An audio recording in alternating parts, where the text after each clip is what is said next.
गांव के एक छोटे से घर में दो भाई रहते थे, अमित और रमेश। अमित बड़ा था, समझदार और जिम्मेदार। माँ बाप के गुजर जाने के बाद उसने अपने छोटे भाई रमेश की परवरिश एक पिता की तरह की थी। पढ़ाई, खाना, कपड़े, हर बात का ध्यान रखता था अमित। समय बीतता गया। रमेश कॉलेज जाने लगा और अमित की शादी की बात चलने लगी। थोड़े समय में अमित की शादी राधा से हो गई। राधा एक सुसंस्कारी और समझदार लड़की थी, मगर शादी के बाद घर का माहौल थोड़ा बदलने लगा। रमेश को लगने लगा कि अब अमित का ध्यान उस पर कम हो गया है। वह अक्सर चुप रहने लगा।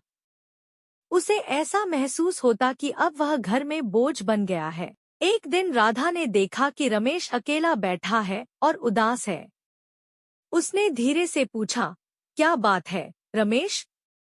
तुम आजकल चुप चुप क्यों रहते हो?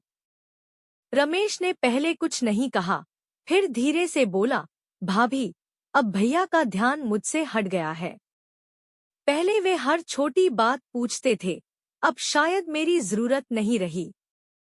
राधा मुस्कुराई और बोली, रमेश, तुम भैया के लिए जरूरत नहीं, उनके जीवन का हिस्सा हो। वे आज भी तुम्हें उतना ही चाहते हैं, बस अब उनकी जिम्मेदारियां बढ़ गई हैं। रात को राधा ने अमित से बात की और रमेश की उदासी के बारे में बताया। अगले दिन सुबह जब रमेश उठा तो देखा कि टेबल पर उसका पसंदीदा नाश्ता रखा था और साथ में एक चिट्ठी भी। चिट्ठी में लिखा था, मेरे छोटे, तुम सिर्फ मेरे भाई नहीं, मेरे बेटे जैसे हो। अगर मेरी शादी हो गई है तो इसका मतलब यह नहीं कि तुम मेरी जिंदगी से अलग हो गए।